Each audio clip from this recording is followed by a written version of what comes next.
Praise the Lord. जय मसीह की मेरे भाई बहनों, आप सभी को प्रभु यीशु मसीह के नाम से हम स्वागत करते हैं, बधाई देते हैं। और आप जानते हैं कि हमारा लाइव प्रोग्राम्स होता है। तो आज ये कोई लाइव प्रोग्राम नहीं है, लेकिन एक विशेष चर्चे के लिए आपसे जुड़े हैं। और माहौल भी ऐसा कुछ बन गया है कि आपके साथ जुड़ने के साथ साथ पास्टर मोनिश आज सामने सामने हैं। यूजुअली पास्टर मोनिश जो है लखनऊ से हमेशा जो है स्काइप में या फिर फेसबुक में हमसे जुड़ते हैं, लेकिन आज डायरेक्टली जो है हमसे वो जुड़ गए हैं। So pastor Monish, welcome. Thank you. आपने पास्टर मोनिश को जिए रीजनल चैनल में सुना होगा। तो आज हम एक विशेष बात के ऊपर चर्चा करने जा रहे हैं। उसके बारे में बात करने से पहले मैं ऑडियो से एक बार बने रहिए। हमेशा जो है स्काइप फेसबुक में हमसे जुड़ते हैं। Okay, great. सो लगभग 70 से भी अधिक लोग आप जुड़े हैं। थोड़ा सा इंटरनेट कनेक्टिविटी होगा, क्योंकि जिस जगह पे मैं हूँ वहाँ पर इंटरनेट उतना कुछ खास नहीं है। तो मैं जो है अब का जो आगे का जो डिस्कशन है वो रिकॉर्डिंग मोड पे भी रखा हूँ। इन केस अगर हमारा इंटरनेट कनेक्टिविटी की वजह से कुछ ड्रॉप हो रहा है, कुछ कैंसिल हो रहा है, तो रिकॉर्डिंग जो है मैं दोबारा अपलोड करूँ। सो एक विशेष मुद्दे को लेकर हम यहाँ पर आए हैं। हम बात करने वाले हैं, हमारे एक भाई साहब हैं, विवेक चंद्रा, एंजल विवेक चंद्रा, जो कि आजकल फेसबुक पर और सोशल मीडिया पे उनका ज़्यादा फोटोज वगैरह आ रहा है, ज़्यादा वीडियोस वगैरह वो बना रहे हैं। और हाल ही में हमको किसी ने बताया कि एंजल वी चंद्रा ने एक वीडियो बनाया था जिसमें वो एडवाइस और सजेशन दे रहे हैं गर्लफ्रेंड एंड बॉयफ्रेंड के रिलेशनशिप के ऊपर। और पहचानने का तरीका बता रहे थे कि अगर आपको सपना में कुत्ता आता है या वैम्पायर आता है, तो किस प्रकार आप पहचान सकते हो कि वो गर्लफ्रेंड या बॉयफ्रेंड जो है परमेश्वर की ओर से। एक एक मिनट के लिए मैं सोचता हूँ कि हम आप भाई बहनों को हम मदद करते हैं ये समझने के लिए कि ऐसे रिलेशनशिप में जाना चाहिए नहीं जाना चाहिए इस जवानी की उम्र में। लेकिन कुछ और जगह पे कुछ ऐसे प्रचारक हैं जो आपको गर्लफ्रेंड बॉयफ्रेंड जैसे, मतलब ये तो कुछ ऐसे ही हो गया कि गलत काम करो लेकिन संभल कर करो, इस प्रकार का है। तो चलिए, इसके ऊपर उन्होंने एक वीडियो बनाया था, हमने हमारे फॉलोअर्स को वार्न करके एक पोस्ट डाला था। वो पोस्ट के ऊपर से काफ़ी सारे रिएक्शंस आए। और एक भाई हैं हमारे जिनका नाम मैं नहीं लेना चाहूँगा, वो हमेशा हमारे पोस्ट में आकर ऐसे एक्यूजेशन करते हैं और अलग-अलग आईडी बनाकर उन्होंने इस बार भी जो है वही काम किया। एंजल बी चंद्रा के पोस्ट पे जाए से शायद से जाकर उन्होंने पोस्ट किया। और जैसे ही एंजल बी चंद्रा के पोस्ट पे उन्होंने हमारे पोस्ट को पोस्ट किया, एक पेड़ का जो फल है, उससे हमें पता चलता है कि वो पेड़ कैसा है, जब हम राहुल आर्या के केस में भी बात कर रहे थे। तो उस पोस्ट में जो है एंजल वी चंद्रा ने कुछ कमेंट्स किए जिसका मैंने स्नैपशॉट डाला और उसके ऊपर भी उनका कमेंट्स आया। तो एक-एक करके जो है हम वो कमेंट्स को स्टडी करेंगे। अब यहाँ पर एक अलग तरीके का अनुभव आपको ये मिलेगा कि एंजल वी चंद्रा उन्होंने जो कमेंट्स किए हैं वो पूरा इमोशन से भरा हुआ था। उसमें फिलॉसॉफिकल प्रॉब्लम है, उसमें थियोलॉजिकल प्रॉब्लम है, जो कि हम चर्चा करेंगे। तो हमारा ये जो डिस्कशन होगा पास्टर मोनीश के साथ, वो सिर्फ इमोशनल डिस्कशन नहीं होगा, अरे ऐसे कैसे बोल दिया उन्होंने, मुझे ऐसा नहीं बोलना चाहिए था, मुझे उन्होंने बच्चा बोल दिया। तो ऐसे डिस्कशन पे हम नहीं करेंगे, क्योंकि हम मैच्योर्ड क्रिश्चियंस हैं। तो हम वचन के आधार पर डिस्कस करेंगे। सो उनके कमेंट्स को हम एक एक करके रीड करेंगे। फिर उसके बाद जो है हम बाकी जो कमेंट्स है उस पोस्ट में कुछ लोगों ने अपशब्द भी इस्तेमाल किया है क्रिश्चियन होते हुए, वो कमेंट को भी रीड करूंगा। तो चलिए, पहला एक मुख्य कमेंट है जिसमें बहुत बड़ा क्लैरिफिकेशन भाई एंजल वी चंद्रा ने दिया था, तो उसको हम लेते हैं और उसके ऊपर थोड़ी सी हम चर्चा करेंगे। और आगे जाने से पहले मैं भाई आशीष से या किसी से रिक्वेस्ट करूंगा, क्विकली मुझे अपडेट करें वो, या भाई डायसन देख रहे हैं, क्विकली अपडेट करें व्हाट्सएप पे। स्ट्रीम वगैरह कुछ प्रॉब्लम नहीं आ रही है तो हम कंटिन्यू कर सकते हैं। चलिए मैं कमेंट को पढ़ता हूँ। सो पास्टर मोनिश, जो कमेंट एंजल वी चंद्रा ने पोस्ट में किया था, जिसमें हमने कहा था कि ऐसे कुत्ते बिल्ली वाले दर्शन पर भरोसा मत करो, तो उन्होंने कुछ बड़ा कमेंट डाला है। मैं उसको भाग भाग में पढ़ना चाहता हूँ और मैं चाहूंगा कि आप उसके ऊपर रिस्पॉन्स दें और मैं भी कुछ पॉइंट जो है ऐड करना चाहूंगा। सो पहला कमेंट्स में उनका पढ़ता हूँ। ये कमेंट जो है आप हमारे पोस्ट में जाकर पढ़ सकते हो। फिलहाल मैंने सोचा यहाँ पर मैं प्ले करूँ, बट इंटरनेट स्लो होने के कारण मैं स्क्रीन पे वो कमेंट नहीं दिखा पा रहा हूँ। तो कमेंट है, ग्लोरी अपॉलोजेटिक्स, जोश में होश मत खो, अभी तुम बच्चे हो जिसे बहुत कुछ सीखना है, और ये सीख तुम अपनी गलतियों से ही लेने वाले हो। Otherwise you have already opened the door for Satan in your ministry. मतलब तुमने शैतान का दरवाजा खोल दिया है, शैतान के लिए दरवाजा खोल दिया अपने मिनिस्ट्री में। किसी भी प्रोफेसी या वर्ड का कंडेम करने से पहले 10 बार होली स्पिरिट से पूछो, अपने लिमिटेड माइंड से के हिसाब से थियोलॉजी को लिमिटेड मत करो। अगर ज्यादा दिक्कत हो तो आमने सामने बैठकर बात करो, तब मैं तुम्हें बताऊंगा कि अब तुम्हें कितना कुछ नहीं पता। ओके, जिसके लिए हमने इनवाइट किया था वो पोस्ट में ओपन इनविटेशन, उसके लिए उन्होंने रिस्पॉन्ड नहीं किया, बाकी कमेंट्स में ये सारे कह दिया उन्होंने। इस तरह कंडेम करके तुम खुद पर जजमेंट ला रहे हो। तुमसे पहले मैंने औरों को भी समझाया कि मत करो मेरी मिनिस्ट्री का, प्रोफेसी का कंडेम। उन्होंने नहीं सुना, एरोगेंस दिखाई, नतीजा उनकी मिनिस्ट्री मिट्टी में मिल गई। ध्यान से सुनिए, वो कह रहे हैं कि उनकी मिनिस्ट्री मिट्टी पर मिल गई, उन पर जजमेंट आ गया।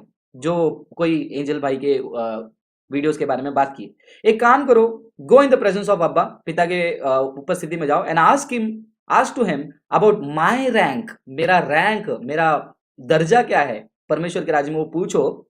ही will, HE capital, he will reveal to you that yes I am destructive but for Satan. अभी तो मैंने गहरे रेवलेशन शेयर ही नहीं किया है, अगर वो शेयर कर दूंगा तो तुम्हारा क्या होगा? मुझे नहीं पता कि ड्रीम्स और विजन्स के बारे में टीच करना कब से ब्लाइंडनेस हो गई। तुम उस चीज को जज कर रहे हो जो गिफ्ट तुम्हारे पास नहीं है। May Abba give you more wisdom and maturity to जज righteously not religiously. Yes. So pastor Monish, इसके ऊपर आप वचन से क्या शेयर करना चाहेंगे? हम इमोशनल ट्रांट्रम को तो यहाँ पर लाएंगे नहीं, वचन से आप क्या शेयर करना चाहेंगे और क्या क्या पॉइंट पर आपका बात है? इस कमेंट्स को हम लोग जो पूरा पढ़ा गया, इसको हम लोग नीचे से एक बार देखेंगे। ओके। तो सबसे लास्ट उनके जो वर्ड्स हैं उससे जाएंगे और फिर हम लोग फर्स्ट जो उन्होंने वर्ड्स या सेंटेंस लिखी उस पर हम लोग जाएंगे। लास्ट पे जो उन्होंने लिखा कि मुझे नहीं पता कि ड्रीम्स और विजन्स के बारे में टीच करना कब से ब्लाइंडनेस हो गया। तुम इस चीज को जज कर रहे हो जो गिफ्ट तुम्हारे पास नहीं है। यहाँ पे उन्होंने कहा कि क्योंकि हम लोगों के पास ड्रीम्स विजन्स का गिफ्ट नहीं है तो हम उसे जज नहीं कर सकते, क्योंकि हमारे पास वो जो गिफ्ट है ही नहीं तो हम कैसे जज करें। तो मैं यहाँ पे ये कहना चाहूँगा यहाँ पे जज हम नहीं कर रहे हैं, क्योंकि हमें समझना है कि जज और डिजर्नमेंट क्या होता है, परख करना और न्याय करना क्या होता है, जज करना, डिजर्नमेंट करना। और जहाँ तक रही गिफ्ट की बात, तो पहला कुरिन्थियों 12 अध्याय और 10 पद में हम लोग वहाँ पे पाते हैं कि न केवल प्रोफेसी, जैसा कि भाई एंजल कह रहे हैं कि उन्हें प्रोफेटिक गिफ्ट है, तो न केवल वो एक दान है परमेश्वर की ओर से, पवित्र आत्मा की ओर से, लेकिन परखना भी परमेश्वर की ओर से, पवित्र आत्मा की ओर से एक आत्मिक दान और वरदान है। तो हम यहाँ पे जज नहीं कर रहे हैं, हम उस आत्मिक दान और वरदान का इस्तेमाल कर रहे हैं, जिसके बारे में हमें कहा गया है, कमांड किया गया है कि हमें उस गिफ्ट का यूज करना है। कहाँ पे कहा गया है? कहा गया है पहला यूहन्ना 4 अध्याय उसका 1 पद में कि हर एक आत्मा को परखो। कहा गया है पहला थिस्सलुनीकियों उसका फर्स्ट थेस्सलुनियन चैप्टर 5 वर्स 20 से लेके 22 में कि अलग-अलग भविष्यवाणी है, भविष्यवक्ता है, तो तुम परखो उसको, भविष्यवाणियों को परखो और बुरी चीज़ों से बचो। तो हम परमेश्वर के द्वारा दिए गए उस दान का, यानी कि परखने के दान का इस्तेमाल कर रहे हैं ताकि हम परखें। हम यहाँ पे इसलिए नहीं ये बात कर रहे हैं क्योंकि हम जज कर रहे हैं या फिर हमारे पास गिफ्ट नहीं है प्रोफेसी का या फिर ड्रीम्स और विजन्स का, लेकिन हम एक गिफ्ट का यूज कर रहे हैं जिसको परमेश्वर ने हमें दिया है। ये था जो कि उनका। आई थिंक पास्टर मोनिश ये काफी इग्नोर्ड गिफ्ट है प्रोफेसी के यस। चक्कर में और हीलिंग के चक्कर में। जब भी हम अंकुर नरूला या फिर कोई भी सेवक के बारे में बात करते जी। हैं, लोग ये नहीं देखते कि हम उनके बारे में नहीं बात कर रहे हैं, उनके टीचिंग को हम डिसर्न कर रहे हैं, जो कि बिब्लिकल है। बिब्लिकल है। इवन एक्ट्स चैप्टर 17 वर्स 11 में हम पाते हैं कि जब पौलुस जाके बेरिया के बेरिया के लोगों के बीच में, तो उन्होंने पौलुस की बात को जब सुना, बाइबल में लिखा है कि वो लोग पवित्र शास्त्र को छानने लगे, बीनने लगे, छाँटने लगे, ताकि वो लोग देखें, उससे पढ़े कि पौलुस जो कह रहा है वो सही है या नहीं। अब आप लोगों को मालूम है कि पौलुस एक बहुत ज्ञानवान व्यक्ति था, फरीसियों के फरीसी था। वो खुद अपने बारे में कहता है कि गमाली के पास रह के उसने शिक्षा को पाया था। तो इतने विद्वान व्यक्ति भी जब वहाँ पे जाके प्रचार कर रहा है, तब जो लोग थे वहाँ पे बेरिया के लोग, उन्होंने ये नहीं कहा कि अरे पौलुस बहुत विद्वान आदमी बोल रहा है, जो बोल रहा है हम लोग एक्सेप्ट मान कर लेंगे, लो। एक्सेप्ट कर लेंगे। लेकिन क्या करते हैं वो लोग? वचन के अनुसार उसको परखते हैं। और जब ये होता है तो पौलुस उनको कहता है कि दे आर नोबल। पौलुस उनकी बढ़ाई करता है, कहता है कि ये लोग सही कर रहे हैं।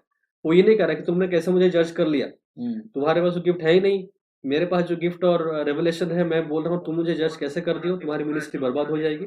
पौलुस ये नहीं कह रहा है, उल्टा वो उसको कह रहा है कि ये लोग नोबल हैं, ये लोग अच्छे हैं, ये लोग सही जो कर रहे हैं वो सही कर रहे हैं। अगर मेरी बात को सुन के वो लोग वचन के अनुसार परख रहे हैं कि मैं जो कह रहा हूँ सही या गलत, तो वो लोग अच्छा काम कर रहे हैं। तो ये एटीट्यूड होना चाहिए। अगर हम अपने आप को कहते हैं कि नहीं, मैं प्रोफेटिक गिफ्ट मेरे पास है, मैं ये मेरा दर्शन है, वो दर्शन है, तो फिर हमें रेडी भी होना चाहिए कि अगर हमारी प्रोफेसी कोई परख रहा है तो अच्छा काम कर रहा है, ना कि उसको कहना कि तुम बर्बाद हो जाओगे और मिट्टी में मिल जाओगे, तुम बच्चे हो। ये चाइल्डिश बिहेवियर है। और यहाँ पर एक और कमेंट जो है, जहाँ पर हमने कहा था कि हम लाइव जाकर डिस्कस करेंगे, उनका एक और कमेंट है एंजल चंद्रा का। अगर कुछ लोगों को लगता है कि उनका कमेंट नहीं है तो हाँ देख लीजिए। यस, मैं पढ़ रहा हूँ यही कमेंट को। बच्चों, मैं कहीं नहीं भागा, मैं यहाँ हूँ, कमेंट बॉक्स में आकर कमेंट कर रहा हूँ। How childish you are Francis. Now Satan is using you as a tool because I am exposing him in my teachings. प्रभु ही तुझे डांटे। मैं यही हूँ जो जब जिसको बात करनी है तब आ जाए। तो ये एक एक फिलॉसफी में एक स्टेटमेंट होता है, एक फैलेसी होता है फिलॉसफी में। इसको हम कहते हैं एड होमिनम। एड होमिनम का मतलब क्या होता है मेरे दर्शकों? एड होमिनम का मतलब होता है जब आप कोई आर्ग्यूमेंट में इंडल्ज होते हो, जब आपके पास डिफेंडिंग पॉइंट्स कम हो जाते हैं, जब आपके पास अपने वर्ल्ड व्यू को डिफेंड करने के लिए सॉलिड पॉइंट्स, स्ट्रॉन्ग पॉइंट्स नहीं होते हैं, तो you resort to personal attack. आप जो है पर्सनल अटैक में चले जाते हो, जहां पर आप सामने वाले का इंसल्ट करो, उनको बुरा भला कहो, ताकि वो वहां पर अपना संतुलन खो बैठे और कोई और आर्ग्यूमेंट में चले जाए। सो ये जैसे आपने मोनिश पास्टर ने कहा, अगर भविष्य तकता है तो वो कैरेक्टरिस्टिक्स, वो नोबिलिटी वो उनमें दिख नहीं रही है, उनके बिहेवियर, उनके बातचीत में और उनके कमेंट्स में दिखनी चाहिए, विच इज वेरी स्ट्रेंज। आगे देखते हैं क्या कहते हैं यहाँ पे। इसी कमेंट्स का जो था, इसमें एक और हिस्सा है जहाँ पे कहते हैं कि एक काम करो, go in the presence of Abba and ask him about my rank in the kingdom, he will reveal to you that yes I am destructive for Satan. यहाँ पे दो बातें कहना चाहूंगा मैं। कई बार जब हम अपने प्रोफेसी गिफ्ट या दर्शन और भविष्यवाणी और ये सब चीज़ों को में आते हैं और लोग ऐसी बातें कर रहे हैं, एक चीज़ नोटिस करता हूँ कि ह्यूमिलिटी यहाँ पे दिखता नहीं है, क्योंकि ये कहना कि ही विल, मतलब he will speak, he will reveal to you, यानी कि आप इतने इम्पोर्टेंट हैं कि आपके लिए परमेश्वर कहेगा, ये एटीट्यूड है। लेकिन होना क्या चाहिए कि परमेश्वर कितना महत्वपूर्ण है, परमेश्वर कितना महान है और मुझे उसकी सेवा करनी चाहिए। तो वो एक ह्यूमिलिटी फैक्टर यहाँ पे मिसिंग दिख रहा है। लेकिन जो मेजर चीज है इसमें वो ये है, यहाँ पे जो उन्होंने कहा कि he will reveal to you, ask about my rank, हाँ, and ask to him about my rank in the kingdom of God. तो परमेश्वर के राज्य में मेरा पोजीशन क्या है, मेरा रैंक क्या है। तो जहां तक परमेश्वर के राज्य में रैंक और पोजीशन की बात कही जाती है, तो बाइबल हमें सफाई से प्रभु यीशु मसीह इसके बारे में बताते हैं। मरकुस 10 अध्याय 43 पर, मार्क 10:43 और मैथ्यू चैप्टर 20 वर्स 25 टू 28, जहाँ पे यीशु मसीह कहता है कि अगर कोई मेरे राज्य में आना चाहता है और कहता है कि मैं मसीह का चेला हूँ या उसका सेवक हूँ, वो कहता है कि उसे सर्व करना होगा। रैंक की बात तो छोड़ ही दीजिए, यीशु मसीह कहता है कि वो सेवक होना चाहिए, जैसा कि मनुष्य का पुत्र भी सेवा टहल कराने नहीं वरन लोगों की सेवा टहल करने आया था। दो चेले आके पूछते हैं हमारा रैंक, बोलते हैं राइट हैंड में बैठूंगा, लेफ्ट हैंड में बैठूंगा, अपनी माँ को भेजते हैं। तो यीशु मसीह कहता है कि ये सब मेरे राज्य में ये रैंक सिस्टम नहीं चलता है। मेरे राज्य में अगर एक ही रैंक है, वो रैंक है सेवक का, वो रैंक है दास का। यही चीज पौलुस, जो कि खुद एक भविष्यवक्ता है, प्रोफेसी करता है, प्रोफेटिक मिनिस्ट्री था उनका, प्रीचर, टीचर, प्रॉफिट आप कह सकते हैं, और न्यू टेस्टामेंट के लगभग 13 किताब लिखने वाला व्यक्ति, वो कहता है पहला कुरिन्थियों 3 अध्याय में, जब आप पढ़ते हैं वहां पे, कहता है कि पौलुस कौन है, अपोलुस कौन है। वो कहता है कि कोई पानी डालता है, कोई कुछ काम करता है, लेकिन बढ़ाने वाला परमेश्वर है। वो कहता है कि हम सब यहाँ पे सेवक हैं। और उसका जो इंग्लिश वर्ड है, जो सही ट्रांसलेशन वो है वी आर टेबल वेटर्स। अगर आप उसको समझेंगे तो जो एग्जैक्ट वर्ड है वो टेबल वेटर, यानी कि जैसे एक वेटर होता है, वेटर आके होटल में क्या करता है, टेबल के पास खड़ा होता है और वेटर का बस एक ही काम है, और क्या, मतलब खड़ा है, आप खाना के बोलो, मतलब वो पूछता रहता है साहब और क्या लाओ, साहब और क्या चाहिए। तो पौलुस कहता है मैं वो हूं, मैं सेवा में इस कदर अपने आप को नम्र किया हूँ कि मैं पूछता हूँ और कैसे मैं सेवा कर पाऊँ, और कितना मैं दीन अपने आप को करूँ, और कितना मैं आपको नम्र करूँ। तो ये है पौलुस, जो कि नए टेस्टामेंट का एक बहुत बड़ा जायंट है, फेथ, जायंट ऑफ फेथ कह सकते हैं। वो कहता है कि मैं एक टेबल वेटर हूँ, सेवकाई हूँ। ये नहीं कि क्या रैंक है मेरा। तो रैंक देने वाला परमेश्वर है, और वो देगा जिस दिन हम स्वर्ग जाएंगे, प्रतिफल हमें मिलेगा, उस दिन पता और ये चलेगा। कहीं ना कहीं एक एरोगेंस एरोगेंस तो कैसे है। सकता है, एरोगेंस, क्योंकि तुम मुझे सवाल पूछो, हाँ, जाओ यीशु बताएंगे कि मैं कौन हूँ पता है। ये एकदम टिपिकल जो गुंडे वाले बात करते हैं, मेरा बाप कौन है पता है तुमको, उससे जाके पूछो। या फिर मेरे बाप के बारे में किसी और से पूछो। तो ऐसे ही हो गया कि जाओ यीशु मसीह तुमको बताएंगे कि मेरा रैंक क्या है, और उसमें उन्होंने कैपिटल HE लिखा। मतलब वो एम्फोसाइज कर रहे हैं कि यीशु तुम्हें बताएंगे कि मेरा रैंक क्या है। क्योंकि मैं इतना इम्पोर्टेंट हूँ। तो वही जो कॉन्सेप्ट है, जो बेसिक फॉल्स टीचिंग आ रहा है, वो ये है कि हम कितने इम्पोर्टेंट हैं, कि हमारे लिए यीशु कहेगा। तो वहां पे ऐसा लगता है कि यीशु हमारा सेवक है, ना कि हम उसके सेवक। Yes, strange. तो चलते हैं कुछ कमेंट्स में आगे, और क्या क्या सब लिखा है। और एक चीज उन्होंने कहा था यहाँ पे, अ, इस तरह कंडेम करके तुम खुद पर जजमेंट ला रहे हो। तुमसे पहले मैंने कईयों को समझाया कि मत करो। मेरी मिनिस्ट्री ऑफ प्रोफेसी को कंडेम उन्होंने नहीं सुना, एरोगेंस दिखाई। नतीजा उनकी मिनिस्ट्री मिट्टी में मिल गई और उन पर जजमेंट आ गया। सो इनडायरेक्टली वो कह रहे हैं कि अगर बंद नहीं करोगे ग्लोरी अपोलोजेटिक्स मिट्टी में मिल जाएगी और तुम हाँ, सारे मिट्टी में मिल जाओगे। ओके। तो यहाँ पे हम वही चीज देखते हैं कि मिट्टी में मिल जाना, मेरी मिनिस्ट्री को कंडेम मत करो, ये वही आ, बचपना इस बिहेवियर में है।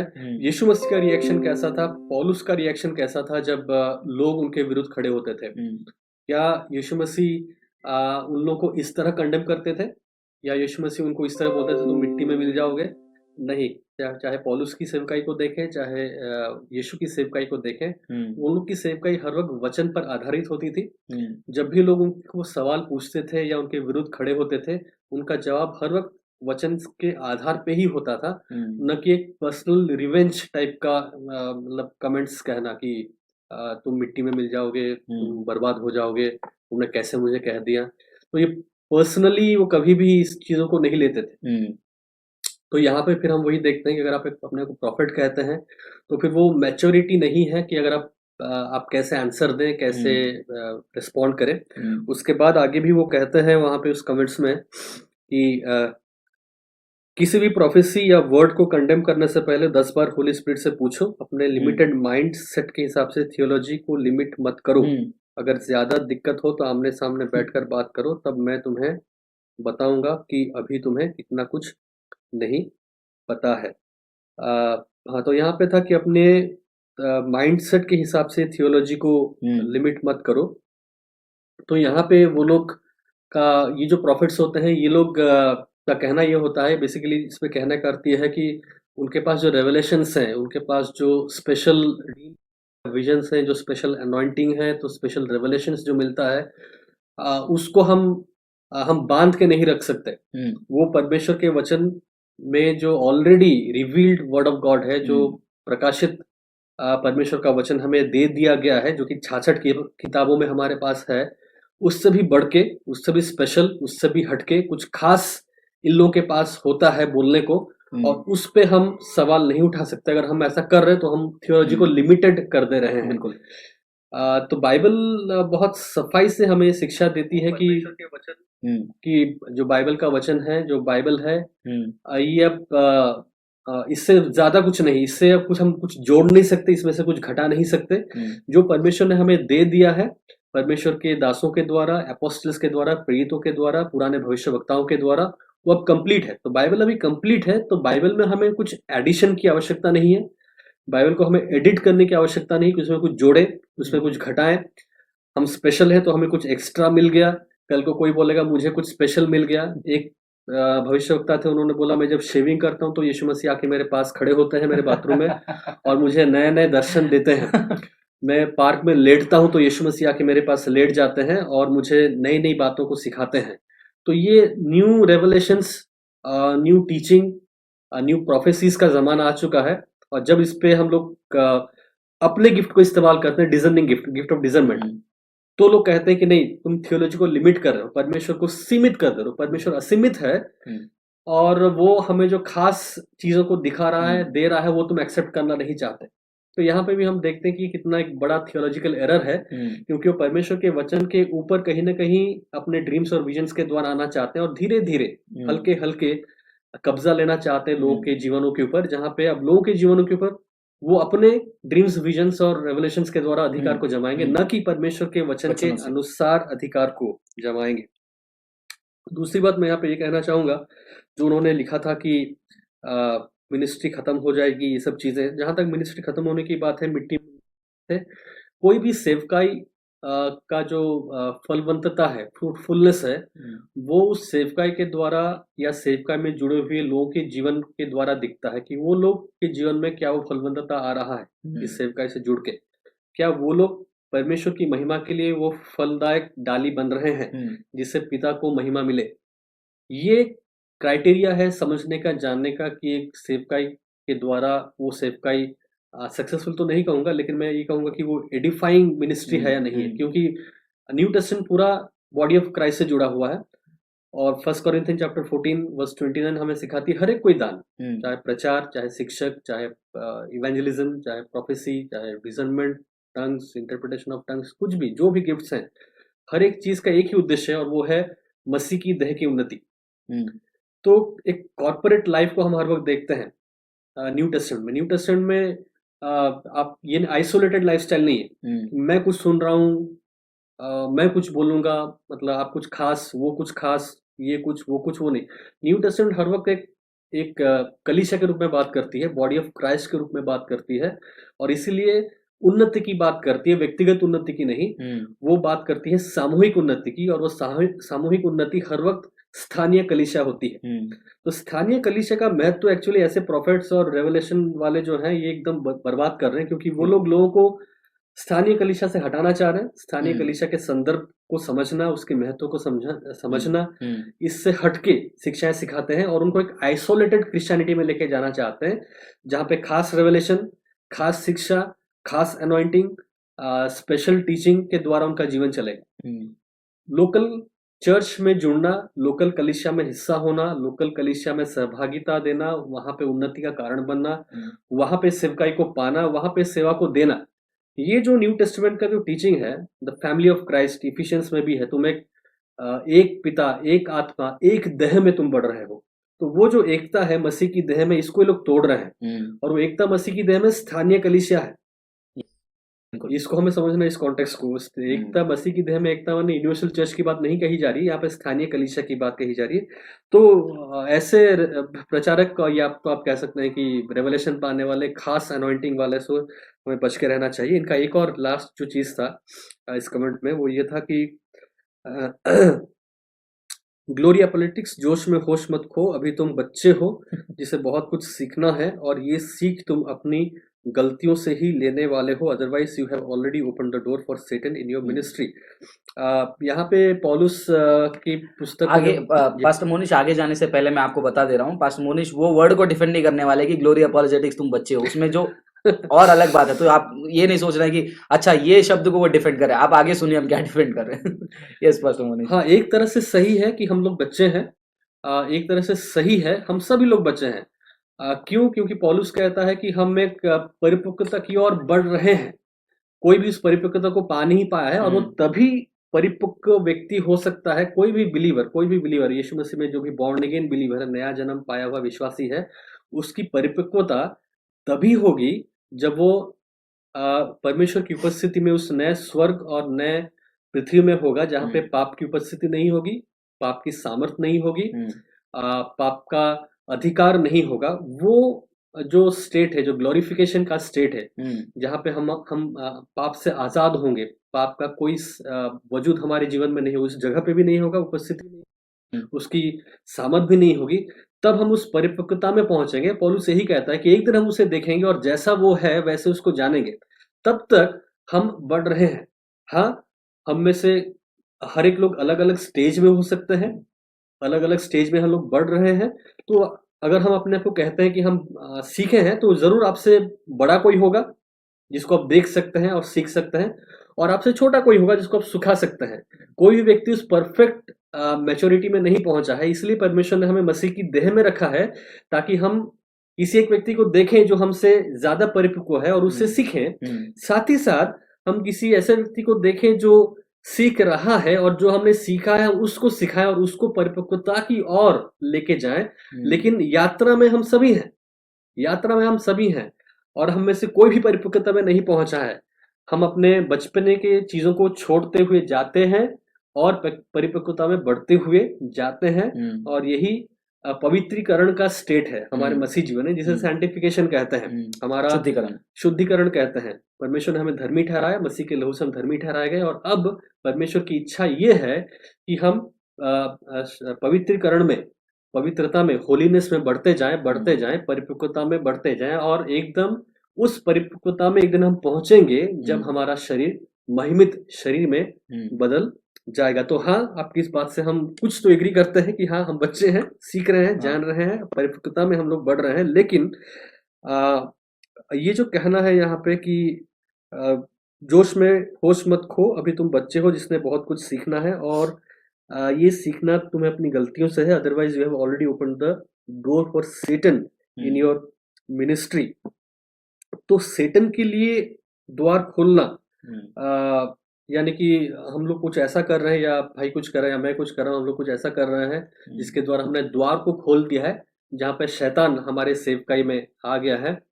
तो इसको हम कैसे इसको हम समझाएं आप लोगों को? हम ऐसे ही समझा सकते हैं। एक बेसिक चीज है कि अगर शैतान हमारी सेवकाई में आ चुका है तो ये हमारे जीवन के फलों में दिखेगा, ये हमारे व्यक्तिगत जीवन के फलों में दिखेगा, ये हमारे सेवकाई के फलों में दिखेगा, ये हमारे सेवकाई से जुड़े हुए लोगों के जीवन के फल में दिखेगा, क्योंकि एक पेड़ अपने फलों से पहचाना जाता है। यही एक तरीका है एक पेड़ को पहचानने का। एक कांटों से भरा हुआ पेड़ कभी भी फल को नहीं दे सकती, और एक फल से भरा हुआ पेड़ या एक पौष्टिक पेड़ कभी कांटों को नहीं उग सकती है। तो अगर सेटन हमारी मिनिस्ट्री में आ चुका है, हमने शैतान को जगह दे दिया है, द्वार खोल दिया है जहाँ पे शैतान अब इस मिनिस्ट्री को चला रहा है, तो आने वाले दिनों में आप उस फलों को हमारे जीवनों में देख सकते हैं। इस सेवकाई में देख सकते हैं, सेवकाई से जुड़े हुए लोगों के जीवनों में उन फलों को देख सकते हैं, और खुद आप निर्णय ले सकते हैं कि ये सेवकाई कौन से फल को उत्पन्न कर रहा है। और फिर आप लोग खुद बेरिया के मसीहों की तरह प्रेरित 17:11 देखिए, समझिए, जांचिए। पहला यूहन्ना 4:1 पद का इस्तेमाल कीजिए, पहला थिस्सलुनीके 5:20-22 का इस्तेमाल कीजिए, और आप खुद परखिए, आप खुद जांचिए और समझिए कि क्या शैतान इस सेवकाई में घुसा हुआ है, क्या ये द्वार खुल गया है कि शैतान अब इस मिनिस्ट्री को चला रहा है, या मसीह का फल इस सेवकाई में दिख रहा है। तो इनके जो कमेंट्स, इसका मैंने यही दिया। और आखिर में व्यवस्था विवरण 13 अध्याय 1 से लेके 3 पद, और व्यवस्था विवरण 18 अध्याय उसका 20 से लेके 22 पद। ये 2 पदों को अगर आप पढ़ेंगे तो वहाँ पे फॉल्स प्रॉफिट्स के बारे में कहा गया है कि अगर कोई व्यक्ति तुम्हें कुछ बातों को, चमत्कार को दिखाए और फिर तुम्हें गलत दिशा में लेके जाए, जो डिटोनॉमी चैप्टर 13 है, तो तुम समझना कि परमेश्वर की ओर से नहीं है। फिर 18 अध्याय में अगर कोई मेरे नाम से भविष्यवाणी करे, सब कुछ कहे, और फिर वो पूरा ना हो, तो समझ जाना कि ये परमेश्वर की ओर से नहीं है। अब अगर हम प्रॉफिटिक मिनिस्ट्री की बात करें, ओल्ड टेस्टामेंट में जो लोग प्रॉफिटिक मिनिस्ट्री करते थे, आप एक चीज को पाएंगे कि वो लोग बहुत अकाउंटेबल थे, और उनकी अकाउंटेबिलिटी बहुत स्ट्रिक्टली परमेश्वर। अगर कोई कहता था पुराने नियम में कि मैं परमेश्वर का जन हूं, मैं भविष्यवक्ता हूं, मैं परमेश्वर की ओर से बातों को कहता हूं, एक बहुत सीरियस चीज था जिसको परमेश्वर लेता था, क्योंकि अगर उसने कुछ गड़बड़ी की, कुछ गलती की, परमेश्वर के नाम का गलत दुरुपयोग किया, या कुछ ऐसी भविष्यवाणी को कहा जो कि उसके इमोशंस से बेस्ड था, न कि वास्तव में परमेश्वर ने उसे दिया था, और फिर वो पूरा नहीं होता, तो उसकी सजा मौत थी। तो क्या आज के प्रॉफिट्स, चाहे कोई भी हो, अगर वो कहते कि ठीक है, मुझे रेवलेशन मिलता है, मैं स्पेशली अनॉइंटेड हूँ, मैं खास चुना गया हूँ, क्या वो उस अकाउंटेबिलिटी में आना चाहते हैं कि हाँ, मैं भी एलिया जैसा नबी हूँ, मैं भी नूह जैसा नबी हूँ, मैं भी ओल्ड टेस्टामेंट के प्रॉफिट जैसा हूँ, मैं भी स्पेशल रेवलेशन पाता हूँ, मैं भी स्पेशल अनॉइंटिंग में ऑपरेट करता हूँ, मुझे खास रेवलेशंस मिलते हैं, मैं परमेश्वर की ओर से ये कहता हूँ, वो कहता हूँ, ये होगा, वैसा होगा, सब कुछ। तो क्या वो उस अकाउंटेबिलिटी में आने के लिए तैयार है कि अगर वो प्रोफेसिस पूरी नहीं हुई, अगर उनकी प्रोफेसिस गलत हुई, अगर वो वचन के आधार पे नहीं है, तो क्या वो उस अकाउंटेबिलिटी वो सीरियस अकाउंटेबिलिटी में जाने के लिए तैयार है, जहाँ पे परमेश्वर उनको दंड भी दे सकता है और यहाँ तक कि उनके प्राण को ले भी सकता है। लेकिन आजकल के प्रॉफिट्स बहुत चालाक हैं। वो लोग कहते हैं कि 50-50, बोलते हैं नहीं, प्रोफेसी तो वहाँ का मैं करूँगा, गिफ्ट तो ओल्ड टेस्टामेंट वाला वो पूरा एकदम मेरा ज़बरदस्त गिफ्ट है मेरा, वो अनाउंटिंग वो सब कुछ है। लेकिन हम न्यू टेस्टामेंट में है ना, तो एज ऑफ ग्रेस है, तो यहाँ पे पनिशमेंट नहीं है। तो इसीलिए वो हर एक तरीके से अपने को बचाने की कोशिश करते हैं। वो ओल्ड टेस्टामेंट के प्रॉफिट्स का यूज़ करके वो हर एक शोहरत कमाना चाहते हैं, नाम कमाना चाहते हैं, वो स्पेशल अनॉइंटिंग की बात कह के अपना नाम ऊँचा ना करना चाहते हैं, अपने आप को सही दिखाना चाहते हैं। लेकिन अकाउंटेबिलिटी के बात में वो लोग पीछे हट जाते हैं और कहते हैं नहीं, ओल्ड टेस्टामेंट में परमेश्वर क्रोधी था, तो मौत की सज़ा देता था। न्यू टेस्टामेंट में यीशु मसीह अनुग्रहकारी है, तो यहाँ पे वो सब चीज़ नहीं चलेगा। यहाँ पे माफ़ी मिल जाएगी, यहाँ पे क्षमा मिल जाएगी, यहाँ पे अनुग्रह मिल जाएगा। तो एक पैर ओल्ड टेस्टामेंट, न्यू टेस्टामेंट में रख के पूरा का पूरा अपना फ़ायदा उठाने वाली बात है ये सब। तो इस कमेंट्स में मेरा यही कहना है, जो कमेंट्स अब उन्होंने ये लिखा है। होली स्पिरिट, कुछ लोग सवाल पूछते हैं कि तुम्हारे अंदर होली स्पिरिट नहीं है, अगर हो तो ऐसा नहीं करोगे, क्योंकि कमेंट में भी एक भाई साहब ने लिखा है कि जी। आपको होली स्पिरिट मिली क्या? अच्छा, Holi spirit first Holi कॉरिंथियन spirit का काम क्या ये है कि आपको बताएगा कि आपकी गर्लफ्रेंड कौन सी है, बॉयफ्रेंड कौन सा है, आपका एक प्लॉट है, 2 प्लॉट है, आपको कौन सी गाड़ी मिलेगी, क्या होली स्पिरिट ये काम करने वाले हैं? ये होली स्पिरिट सबसे पहले तो बात ये है कि पहला कुरिन्थियों 12:3 के अनुसार बिना पवित्र आत्मा का कोई अंगीकार कर ही नहीं सकता कि यीशु मसीह प्रभु है।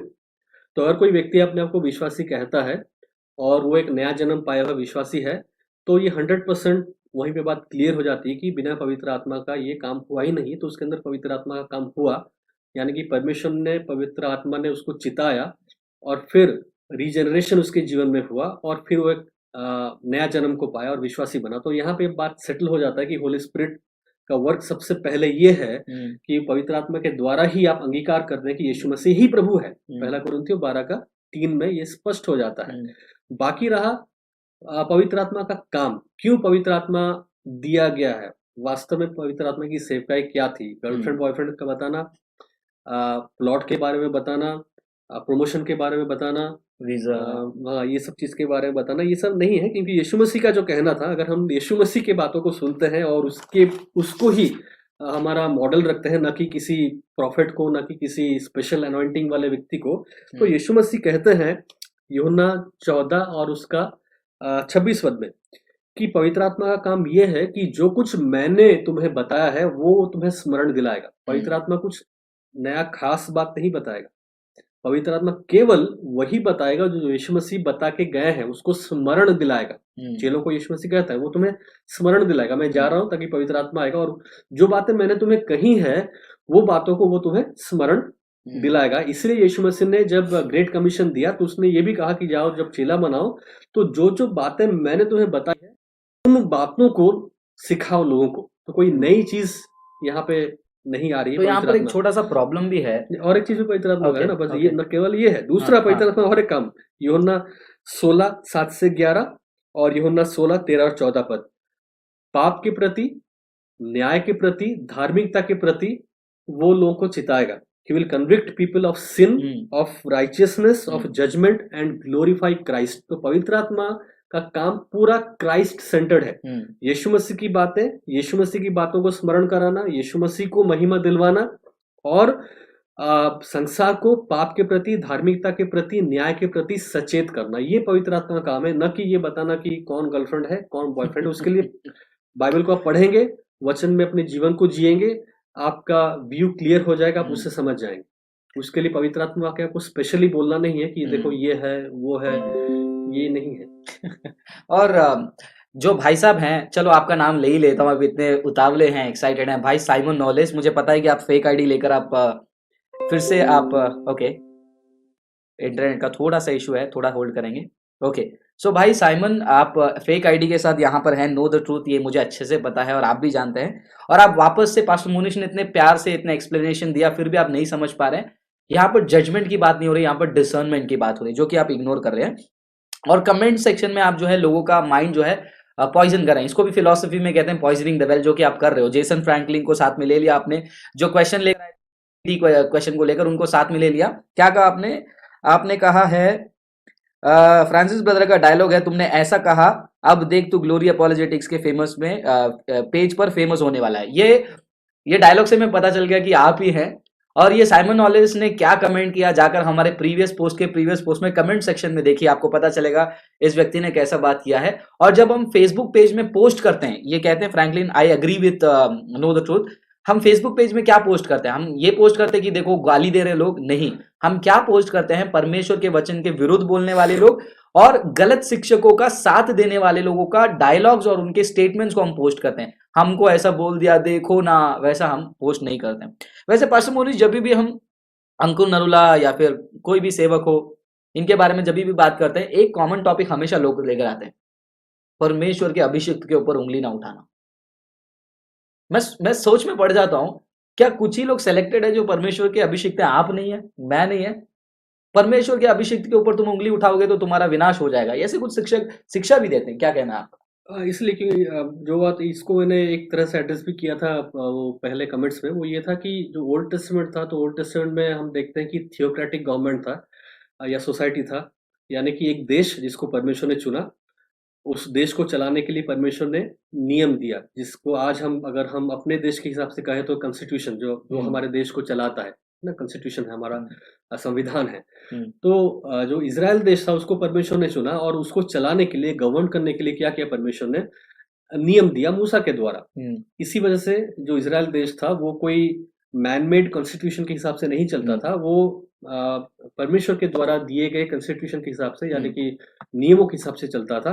और उसको परमेश्वर ने मूसा को दिया और परमेश्वर ने जैसे एक ट्रायंगल आप कह सकते हैं कि वहाँ पे ऊपर परमेश्वर है, एक तरफ नबी लोग हैं या याजक लोग हैं, राजा है। तो ये तीनों यानी राजा और नबी या याजक और याजक, नबी और राजा, ये तीनों मिलके इनका काम ये था कि वो लोग परमेश्वर के वचन को इम्प्लीमेंट करें, उस कॉन्स्टिट्यूशन को यानी कि जो नियमों को इम्प्लीमेंट करें, ताकि ये देश परमेश्वर के नियम के अनुसार चले। इसीलिए आपको याद होगा जब फर्स्ट सैमुएल में हम पढ़ते हैं कि जब लोगों ने राजा की मांग की तो परमेश्वर ने सैमुएल से कहा कि मैं दुखी हुआ क्योंकि इन्होंने मुझे उनका राजा होने से ठुकराया और संसार की रीति में उन देशों के जैसे राजा है वैसे राजा मानना चाहता। तो थियोक्रेटिक सोसाइटी था, थियोक्रेटिक गवर्नमेंट था, परमेश्वर के द्वारा चलाया गया देश था। इसीलिए जो नबी लोग थे, वो नबियों का काम ये था कि वो लोग परमेश्वर के वचन को कहें और क्या कहें? जजमेंट के बारे में, न्याय के बारे में कहें, चस्टाइजमेंट के बारे में, डिसोबीडियंस के बारे में, जब लोग परमेश्वर के वचन के विपरीत जाते थे। तो यिर्मयाह है, यशायाह है, जो माइनर प्रॉफिट्स है, मेजर प्रॉफिट्स, इनका काम यही था। लोग परमेश्वर के वचन के विरुद्ध जा रहे हैं, राजा परमेश्वर के वचन के विरुद्ध जा रहे हैं, याजक लोग परमेश्वर के वचन के विरुद्ध जा रहे हैं, तो प्रॉफिट्स खड़े होकर बोल रहे हैं कि तुम लोग परमेश्वर के वचन के अनुसार नहीं चल रहे हो। जो संविधान इज़राइल देश के लिए दिया गया है, यहूदा देश के लिए दिया गया है, उससे तुम भटक गए हो, इसीलिए तुम्हारे ऊपर न्याय आएगा। तो उस कॉन्टेक्स्ट में कहा जा रहा है कि परमेश्वर के अभिषिक्त के ऊपर उंगली न उठाना।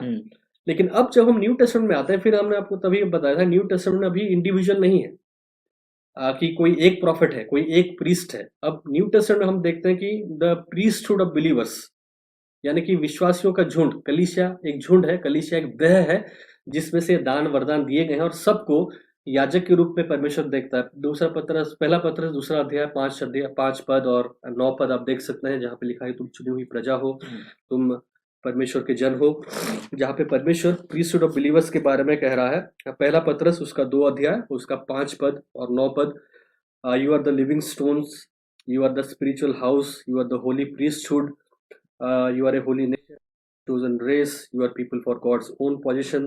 तो यहाँ पे पूरा लोकल चर्च को, कलीसिया को कहा जा रहा है कि कैसे परमेश्वर कलीसिया को देख रहा है, कैसे परमेश्वर लोगों को देख रहा है। तो यहाँ पे फिर हम पाते हैं कि इंडिविजुअल वाला बात नहीं रहा कि कोई स्पेशल है, कोई खास है, कोई एक ही अनॉइंटेड है, कोई खास अनॉइंटेड है। यहाँ पे सभी लोग अभिषिक्त हैं, सभी लोग याजक हैं, सभी लोग परमेश्वर के सेवक हैं, सभी लोग परमेश्वर के दास हैं।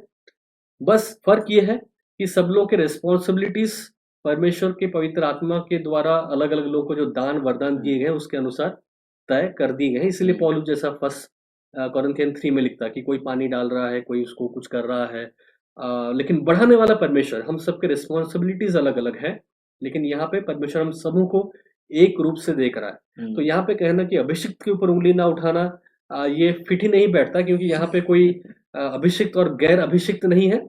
यहाँ पे या तो कोई सांसारिक है या तो कोई आत्मिक है।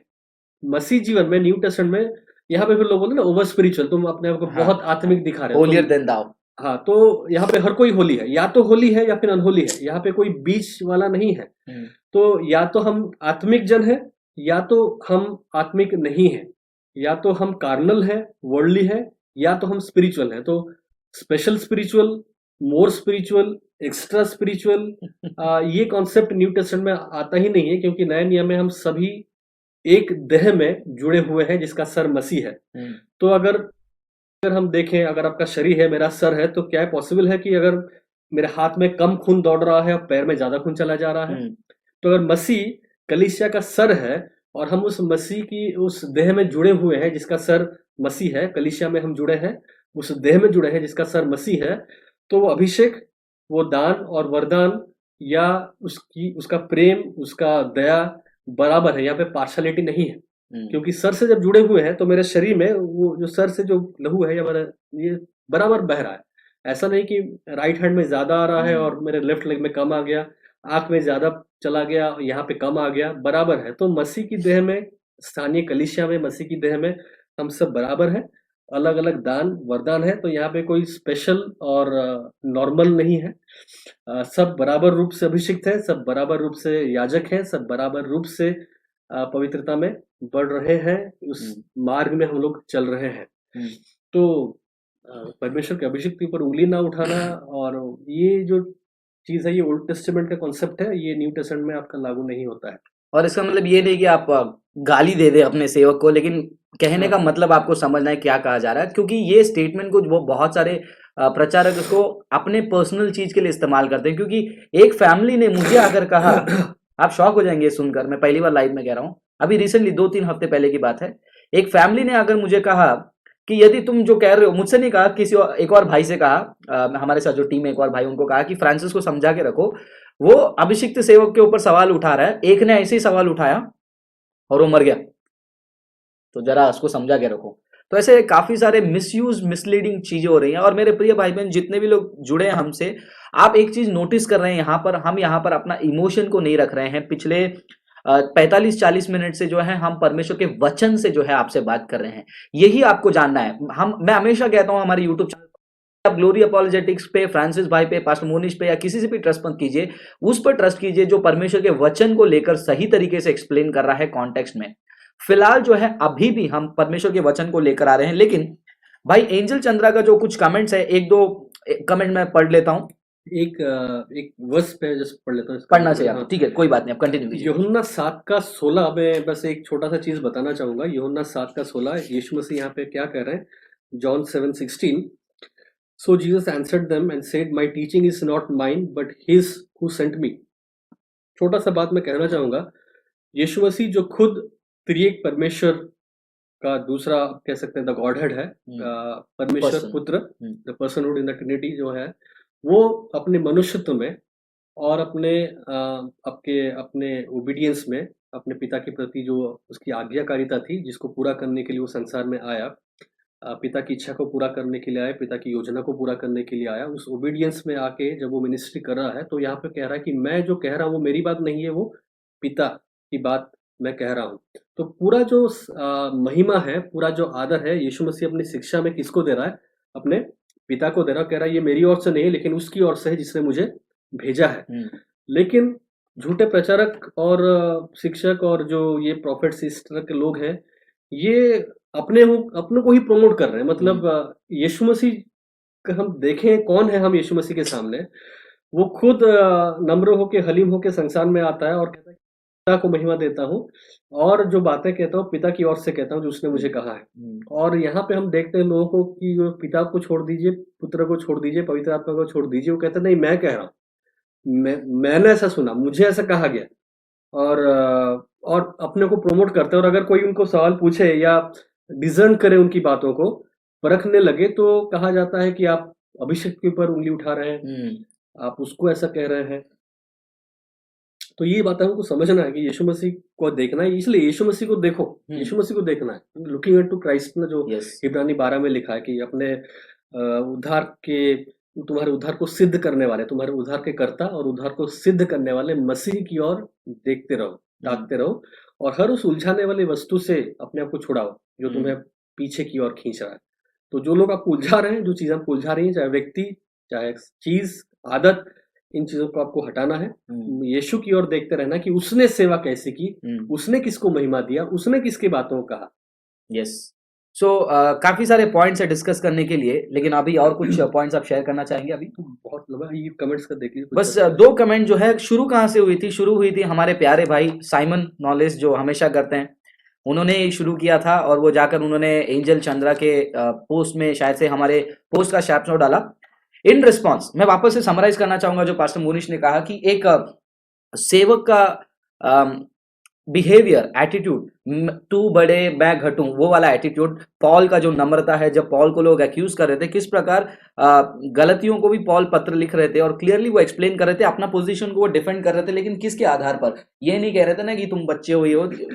तो ये थोड़ी वियर्ड बात लगी जहां पर विवेक चंद्रा ने उनके पोस्ट में ये कंप्लेंट किया, these people means nothing for me.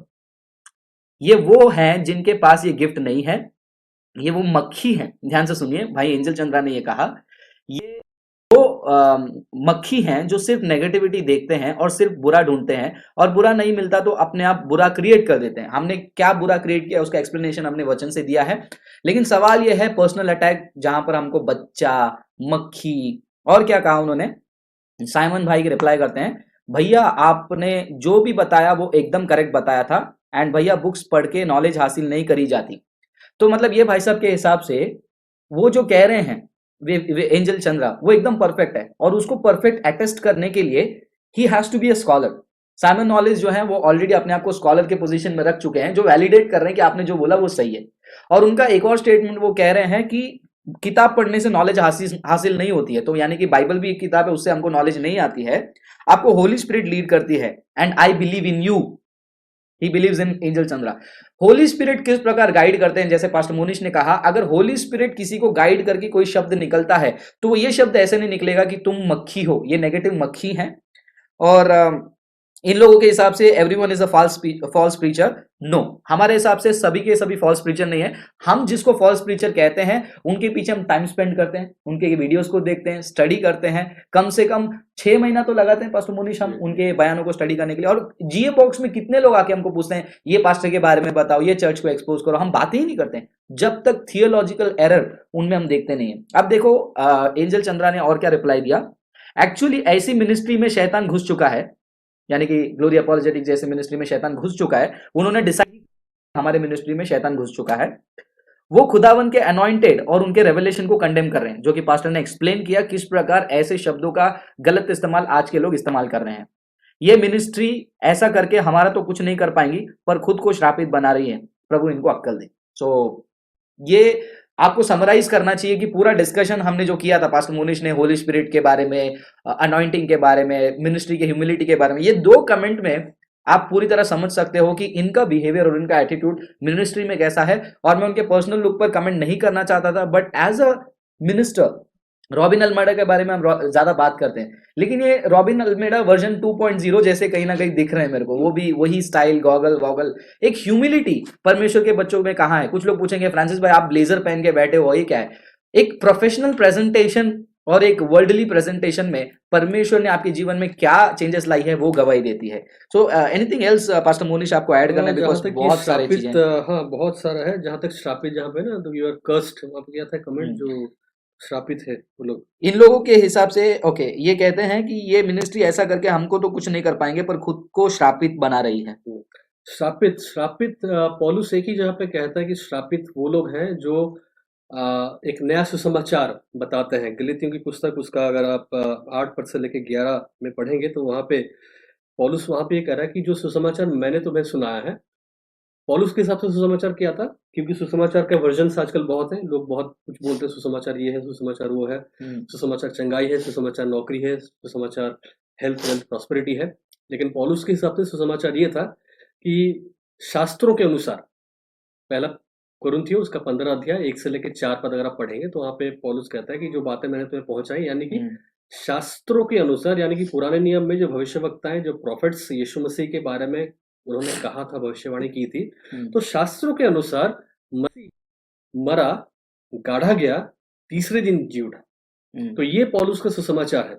और गलतियों में वो फिर वो लिखता है कि अगर इसको छोड़ के कोई तुम्हें दूसरा सुसमाचार सुनाए, कोई व्यक्ति, कोई स्वर्गदूत या हम भी इस सुसमाचार को छोड़ के कोई दूसरा सुनाते हैं, तो फिर वो श्रापित है। बिल्कुल।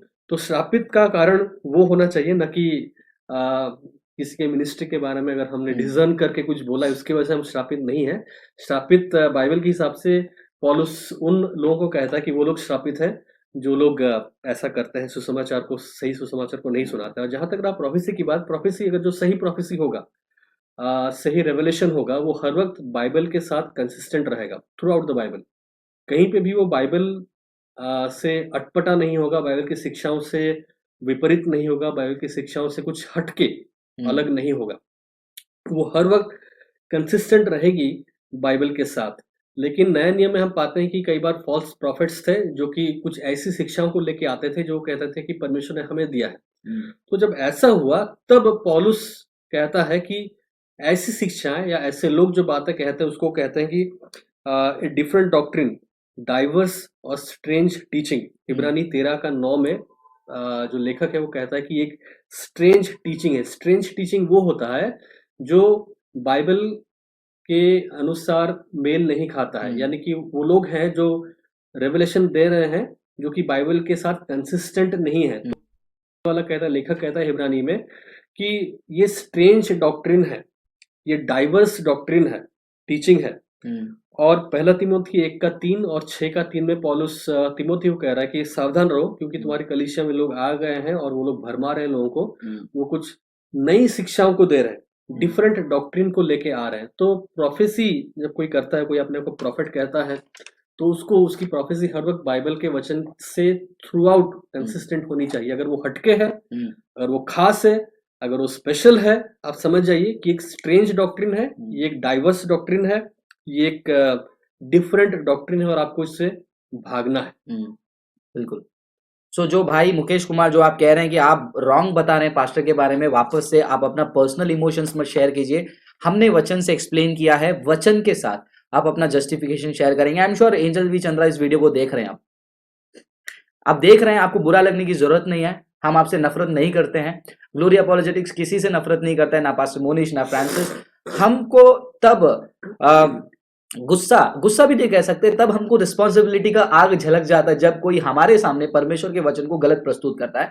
और वो भी हम घमंड से नहीं कर रहे हैं। पहला पत्रस 3 अध्याय 15 वचन, 2 कोरिन्थियों 10 अध्याय 5 वचन के हिसाब से जो हमें करना है हम कर रहे हैं। So anything that we post on Glory Apologetics, Facebook और यूट्यूब, ये किसी का पर्सनल अटैक नहीं है। बात रही पर्सनल अटैक की, राहुल आर्य को हमने ज्यादा पर्सनल अटैक नहीं किया। आप हमारे वीडियो को देखेंगे, कुछ मॉकिंग पॉइंट्स है उनके प्रोवर्ब्स के हिसाब से, उनके हमने आंसर किया है, लेकिन ज्यादा पर्सनल मॉकिंग हमने आप राहुल आर्य को भी नहीं किया, आप देख सकते हो। सो हम पास्टर्स के खिलाफ बोल रहे हैं, वापस से हम रिपीट कर रहे हैं, दोष मत लगाओ। ये मत्ती 7वां अध्याय पहला वचन का जो एक्सप्लेनेशन है वो वीडियो यूट्यूब पर है, जाइए देखिए।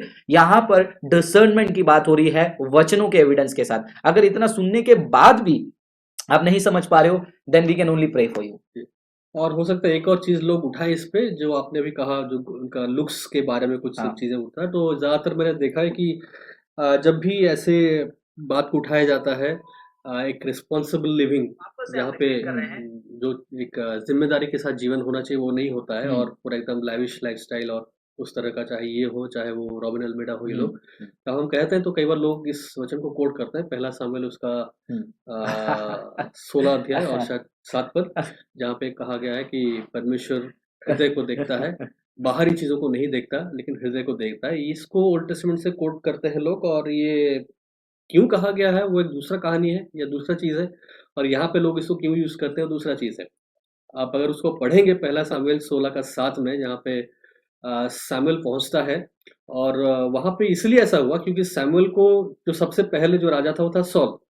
ठीक है, तो हम पढ़ते हैं सॉल कैसा व्यक्ति था। सॉल फिजिकली बहुत अट्रैक्टिव था। अगर आप सॉल को पढ़ेंगे, लिखा है कि उसके जैसा लंबा आदमी कोई था ही नहीं इसराइल में।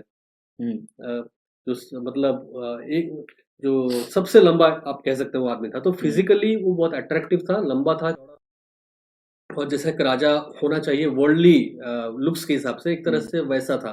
तो फर्स्ट वो राजा बना, तो ऑटोमेटिक सैमुएल जो था, सैमुएल जब गया अभिषेक करने के लिए, और परमेश्वर ने जब साउल को ठुकरा और कहा कि ठीक है, अब तू जैसे के घर जा, और मैं वहां पे तुझे दिखाऊंगा कि दूसरा राजा कौन होगा, किसे तुझे अभिषेक करना है। तो जब वो उसके पहले बेटे को देखता है, जैसे कि पहले बेटे को, वो भी वैसा ही दिखता है, लंबा है, हाथ में भाला, और मतलब लड़ाई सोल्जर था वो ना। तो उसको, क्योंकि सॉल के आर्मी में वो तो सोल्जर था, उसका बड़ा बेटा ना। तो वो नेचुरली वो सैमुअल को लगता है कि भाई यही होगा, और वो सोचता है कि नहीं यही शायद।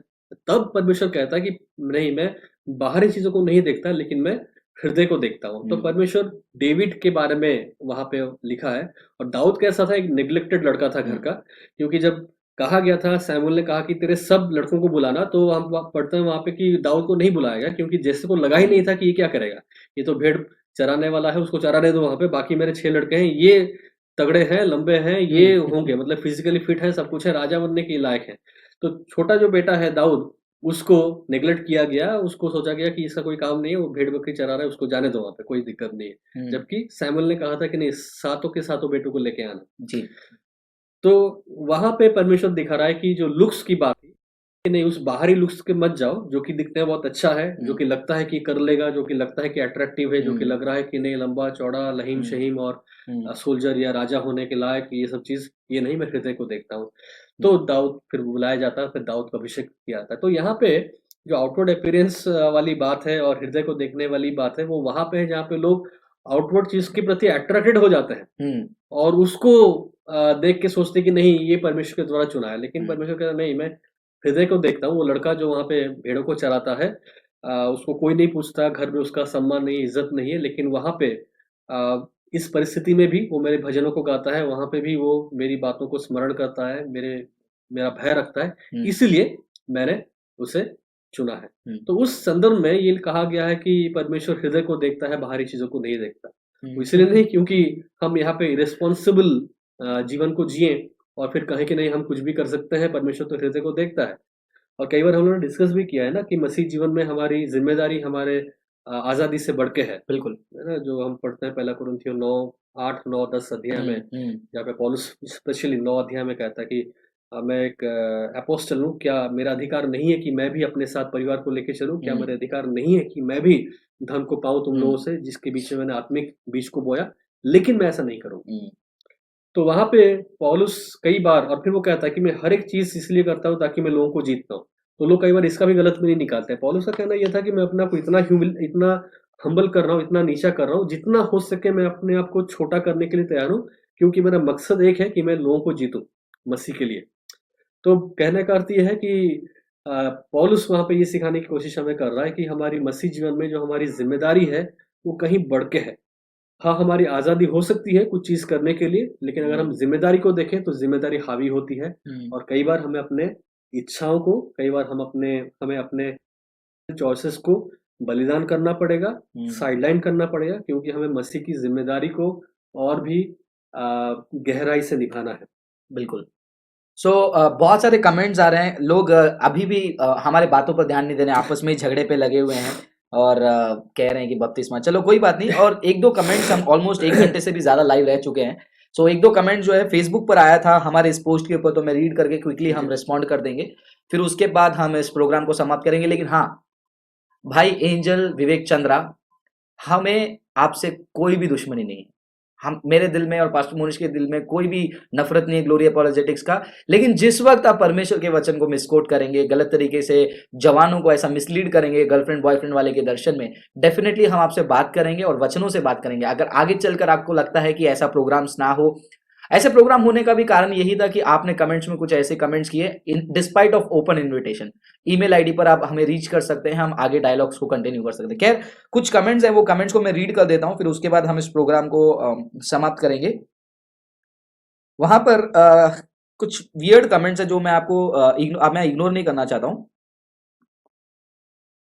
प्लीज भाई लोग झगड़ा मत करो, छोड़ दो। Everyone has to give his own account on judgement day, for what did he sow and what did he said on earth, those who are wrong will be condemned. For now we all need to read the word of God and pray in the Holy Spirit for his perfect guidance. So ये कह रहे हैं कि अभी ये सब करना छोड़ दो, जजमेंट में जो होगा देखा जाएगा। तो आपका क्या कहना है कि मतलब अभी जो आपके आंखों के सामने गलत हो रही है तो उसको छोड़ दो, जो गलत कर रहा है उसको जजमेंट में देखा जाएगा, लेकिन उसके विक्टिम्स का क्या? जजमेंट उनका भी हुआ जो छोड़ रहा है। देखिए, जो सिन ऑफ ओमिशन और सिन ऑफ कमीशन है, जो बाइबल हमें सिखाती है, बाइबल उसे भी गलत बोलती है जहाँ पे हम उन चीजों को कर बैठते हैं जो हमें नहीं करना है। यानी कि व्यभिचार मत करो, लालच मत करो, हत्या ना करो। तो जब हम उसको करते हैं तो हम सिन ऑफ कमीशन करते हैं, यानी कि जो करना नहीं है कर लेते हैं। लेकिन सिन ऑफ ओमिशन भी बाइबल कहती है, यानी कि जो बाइबल कहती है कि करो और हम उसको नहीं करते। बाइबल कहती है कि जज राइचियसली, धार्मिकता के साथ न्याय करो।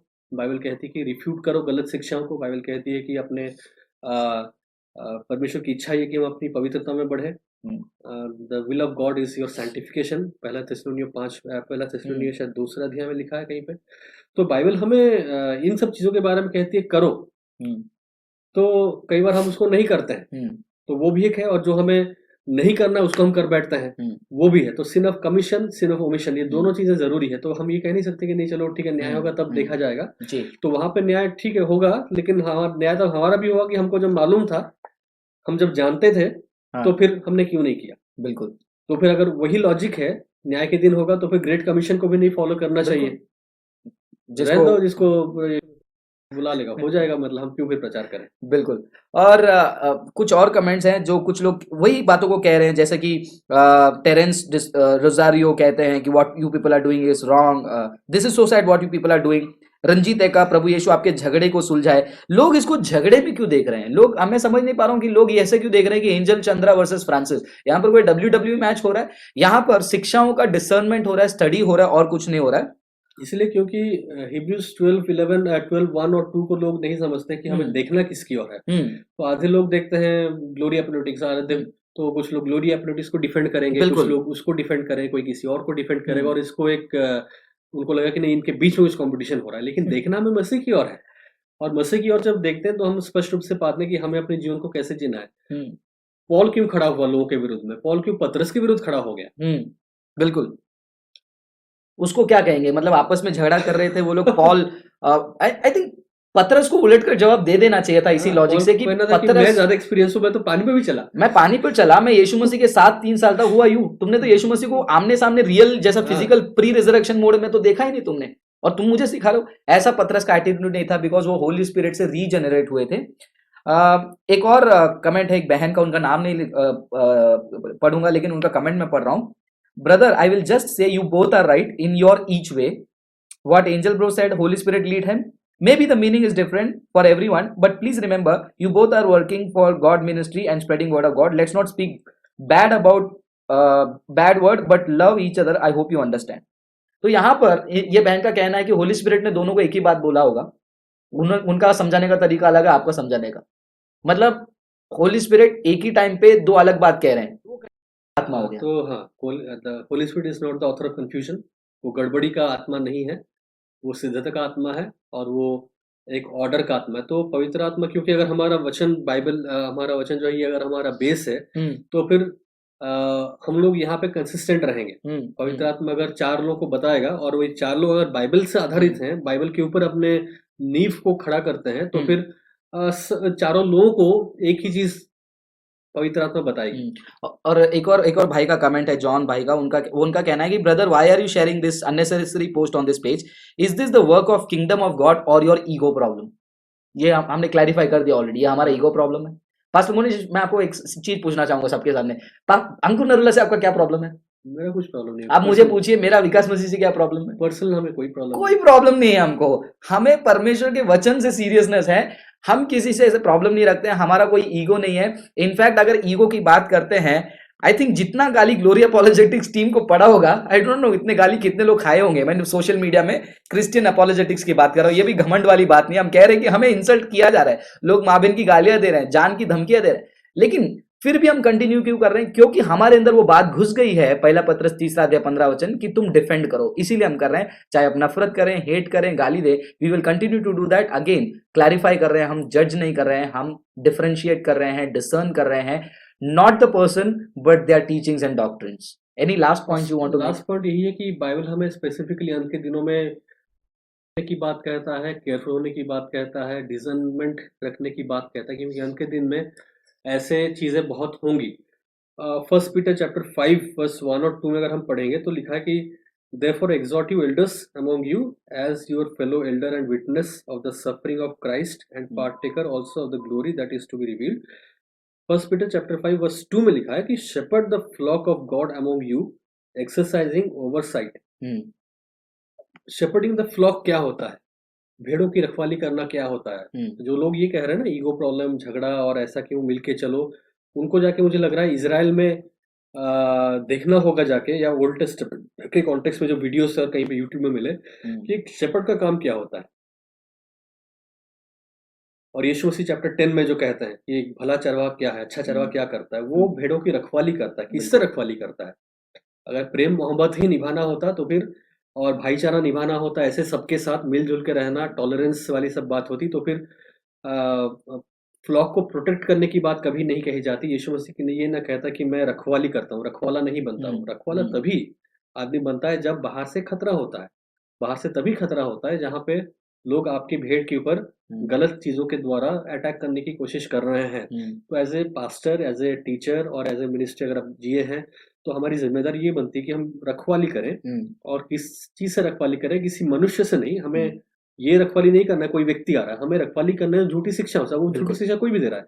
कल को अगर मैं गलत चीज़ बोलता हूँ, तो भाई फ्रांसिस हो सकता है वीडियो बना के पूरा मेरा एक्सपोज़ कर देंगे। और same goes with you also. अगर पास्टर मोनिश को लग रहा है कि फ्रांसिस भाई ने या फिर कोई और टीम मेंबर ने या पीटर अकबर ने, उन्होंने, प्रोफेसर अकबर ने, उन्होंने कुछ पॉइंट गलत बोला, तो डेफिनेटली हम पहले आपस में एक दूसरे के बात करने की कोशिश जरूर करेंगे, जो कि हमारा स्टेप 1 होता है। तो अगर हम घमंड करेंगे, नहीं आप कैसे बोल सकते हो, और यार हम ये भी नहीं करा रहे, नहीं हम भाईचारा है, क्या इतने साल से मिनिस्ट्री किए, चलो कोई बात नहीं, चलेगा ना, तुम भी थोड़ा कुछ मिलावट वाला कर दो, हम कुछ नहीं बताएंगे ना, वो नहीं होता है। तो रखवाली जहाँ करने की बात होती है, यीशु मसीह कहता है रखवाली भी कैसे रखवाली बोलते हैं, मैंने प्राण को दे देता हूँ। तो उस कैटेगरी में यीशु मसीह कहता है कि रखवाली एक पास्टर को, यानी कि एक पासवान को, एक टीचर को अपने भेड़ों की रखवाली करनी चाहिए। तो हमें समझना है कि हम जो कर रहे हैं वो बिब्लिकल है। यहाँ पे ईगो वाली बात नहीं है, झगड़े वाली बात नहीं है, प्रेम न करने वाली बात नहीं। ये बात है फ्लॉक को प्रोटेक्ट करने का, क्योंकि आगे चल के लिखा है कि जब भला चरवाहा आएगा, when the chief shepherd comes, he will give you the crown of glory. आमीन। तो हम उस इनाम की ओर देख रहे हैं, उस मुकुट की ओर देख रहे हैं, जो अच्छा चरवाहा हम सबों को देगा जब हम उस रखवाली करते हैं, है ना? तो अगर हम यहाँ पे भाईचारे की बात करें, तो हो सकता है हमें वो मुकुट ना मिले, क्योंकि हम यहाँ पे एक दूसरे को सपोर्ट करेंगे, गलत शिक्षा को सपोर्ट करेंगे, उसको बुरा लग जाएगा, इसको बुरा लग जाएगा, ये वो कहेगा, वो कहेगा, लोग क्या कहेंगे, ये सोच के अगर हम अपनी गलतियों को छिपाएं, दबाएं और एक्सपोज न करें गलत शिक्षाओं को, तो फिर हम क्या कर रहे हैं? पहला पत्रस 5:2 के विपरीत काम कर रहे हैं। और फिर लिखा है कि जब मुख्य चरवाहा आएगा, वो फिर हमें कैसा मुकुट मिल सकता? नहीं मिल सकता। पहला पत्रस 5:2, पहला पत्रस 5:2। ओके, सो मुकुट की बात आगे वर्सेस में लिखे, शायद 4 में या 5 में लिखा है। ओके, मैं पढ़ दे रहा हूँ। ठीक है। सो जितने भी लोग हमसे जुड़े हैं, एक बार फिर आपका प्रभु यीशु मसीह में हम धन्यवाद करते हैं। चौथा पद आप पढ़ना चाहेंगे? And when the chief shepherd appears, you will receive the unfading crown of glory. जो मुकुट मुरझाती नहीं है, वो महिमा से भरा हुआ मुकुट हमें मिलेगा। कब मिलेगा? जब हम रखवाली करेंगे भेड़ों की। किससे रखवाली करेंगे? गलत शिक्षाओं से। व्यक्ति से हम दुश्मनी नहीं है, गलत शिक्षाओं से प्रभावित। बिल्कुल। So once again thank you very much मेरे प्रिय भाई बहनों। अभी भी हम यही कह रहे हैं, इमोशंस को साइड में रखो, वचन को आगे रखो, क्योंकि वचन ही जो है हमें सत्य मार्ग दिखा सकता है। वचन ही हमारा स्टैंडर्ड है। आपका कोई भी रेवलेशन, कोई भी प्रोफेसी हो, अगर परमेश्वर के वचन से वो मिला जुला नहीं है, परमेश्वर के वचन के स्टैंडर्ड से पास नहीं होता है, वो झूठा भविष्य देखता है, झूठी भविष्यवाणी, और उसके खिलाफ उनके शिक्षाओं के खिलाफ ग्लोरी अपॉलोजेटिक्स टीम हमेशा आवाज उठाती रहेगी। So thank you very much pastor Monish. हम वैसे कैजुअली, मैं लखनऊ आया हूं क्योंकि वैसे शनिवार को हमारा एक सेमिनार है। अगर आप ज्वाइन करना चाहते हैं, आप आ सकते हैं, उसका डिटेल्स हमारे फेसबुक पेज पे। तो हम सेमिनार के डिस्कशन में आज शाम को मिलने वाले थे। पास्टर मोनिश आए मुझे मिलने के लिए मेरे होटल रूम में। तो ये कुछ हो गया, दोपहर के टाइम पे मैं ऑफिस में था और मैं ये देख नहीं पा रहा था। तो पास्टर मोनिश जो है, शाम को आते ही हमने सोचा चलो एक लाइव चले जाते हैं। किस लिए? हमको डिफेंड करने के लिए नहीं, आप सारे भाई बहनों को डिफरेंस समझाने के लिए। यहां पर ये नहीं बता रहे कि देखो हम सही हैं, हमारे ऊपर कोई कलंक नहीं है, वो गलत है, ये करने के लिए नहीं। परमेश्वर का वचन क्या है, ये हमारा उद्देश्य है। किसी को डिफेंड करना, किसी को नीचा दिखाना नहीं। So thank you very much हमसे जुड़ने के लिए। ऐसे ही सरप्राइज लाइव प्रोग्राम्स होगी। वैसे पास्टर मोनिश को मैं कुछ दिनों तक नहीं लाने वाला था, क्योंकि वो कुछ और प्रोग्राम्स में प्लान है मेरा, लेकिन परमेश्वर की मर्जी को कौन टाल सकता है। So once again thank you pastor Monish हमसे जुड़ने के लिए, and thank you so much. आप सभी को प्रभु आशीष करे। वचन को पढ़ते रहिए, वचन को जांचते रहिए, क्योंकि उसी में जीवन है, उसी में सत्य है। प्रभु आपको आशीष करे। God bless you.